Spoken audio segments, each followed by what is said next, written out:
It was tough to see Boku the Buff get killed yesterday by Darth Vader, but it finally was done. Boku's story is now over and done with. One of the good characters to come out of this comic series, so we're gonna miss him dearly, but now we have to move on because Darth Vader was supposedly dead. He was thought of as being blown to smithereens inside the Hutt Council's flagship, where Darth Vader killed everyone and lastly killed Boku. However, the personal droid of Boku programmed the ship to self-destruct, Boku taking all of them down with him. However, as always, they underestimate the power of the dark side because Darth Vader did go on to survive, as we saw in the last video yesterday. So today we continue with what happened between Ochi of Bestoon, Sly Moore, and how Darth Vader surprises all of them. Inside the Executor, the Grand Vizier and Ochi of Bestoon were relishing at the sight of seeing Sly Moore get finally imprisoned. Ochi was convinced that she was a traitor.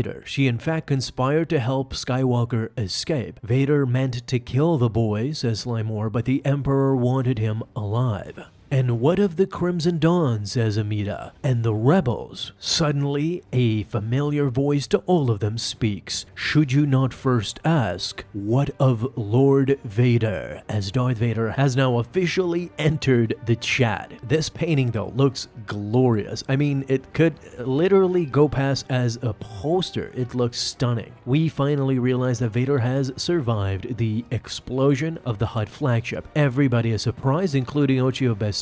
I knew he'd make it. You might have doubted, but I never did. Amida, though, continues as if nothing had happened. The question still stands, Sub-Administrator, as to the whereabouts of the others. Sly Moore says that Lady Kira and her Crimson Dawn cohort departed in the Vermilion, and no one yet knows the full extent of their schemes, and Solo has vanished as well. Solo, of course, was taken by Boba Fett in the end. So, Lord Vader, you have lost both the fish and the bait. Skywalker fled, says Vader, in weakness and fear. He is not who the Emperor believed he could be. Vader at this moment relishing in the fact that Luke was not superior to Darth Vader as Emperor Palpatine had foreseen. However, Sly Moore has a very interesting and different response. She says to Vader, and yet Luke has his freedom, and still he fights. This is a very crucial moment that Darth Vader has not been confronted like this in a long time. Sly Moore is basically telling Vader the truth here, that he still is a slave. He is a slave to the dark side and a slave to Emperor Palpatine. Luke might be weak in fear at this moment, but he is free. He doesn't belong to anybody, and he doesn't fulfill anybody's wishes but his own.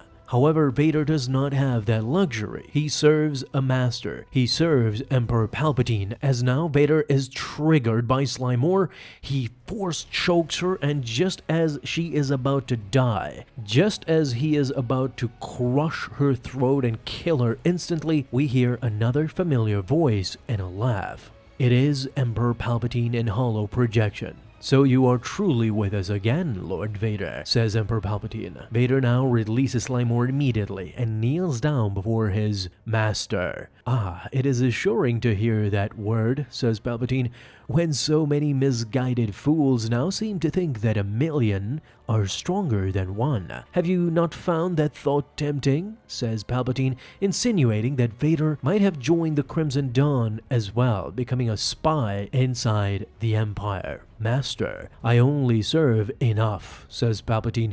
Crimson Dawn has barely shown its strength. To get this far, it must have agents at every level throughout the Empire. Find these infiltrators, Lord Vader, and show them who is stronger. As always, Palpatine is one step ahead of anybody because he knows that the Crimson Dawn has infiltrated every single organization. Up until this point, they have found Crimson Dawn agents everywhere, including the Hutt Council with Boku. There must be an infiltrator inside the high ranks of the Empire as well. Sly Moore barely escaped with her life, and now Ochi is throwing salt at the wound because he is waving at her and laughing. Vader does not even acknowledge her. Last words to Sly Moore, Mas Amida tells her that he warned her. And yet I still live, says Sly Moore. The Emperor knows the value of my service. Or perhaps, Sub-Administrator, says Mas Amida, You aren't important enough for him to even notice.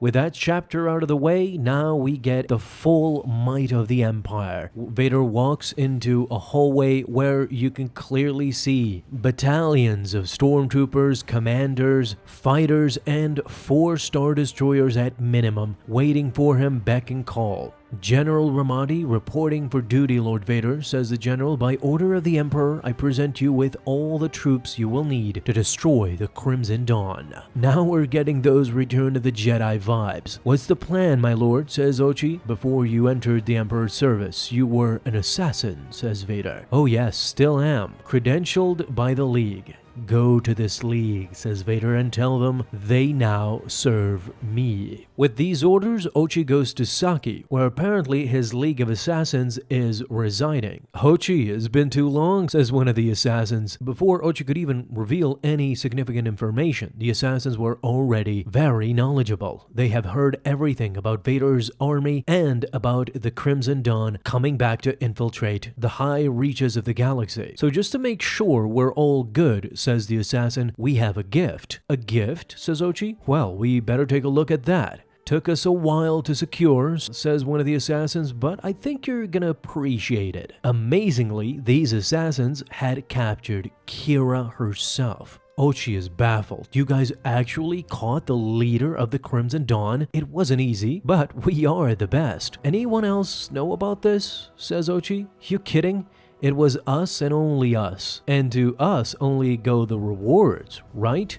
Absolutely, as Ochi swings his blaster towards them and headshots all 3 of them to death. With that, he walks to the shield, deactivates it, and releases Kira, the leader of the Crimson Dawn. The last page of Darth Vader issue number 17 tells us now finally that even Ochi of Bestoon, the Sith assassin apprenticed by Emperor Palpatine himself, is a Crimson Dawn spy as well. Both of them finish up with the Crimson Dawn mantra, a million stronger than one. What I'm curious about, of course, is that I know that Darth Vader already suspects Ochi of Bestoon and is one step ahead of everybody, but just keeps being coy.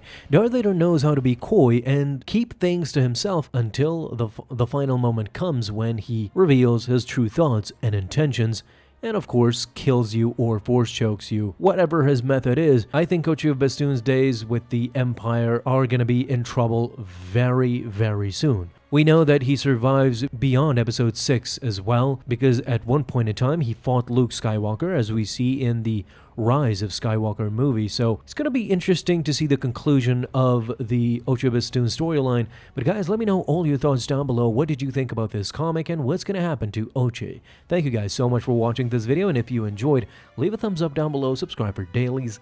Now you can have an awesome day, Star Wars fans. I'll see you in the next video, and may the Force be with you. Until then.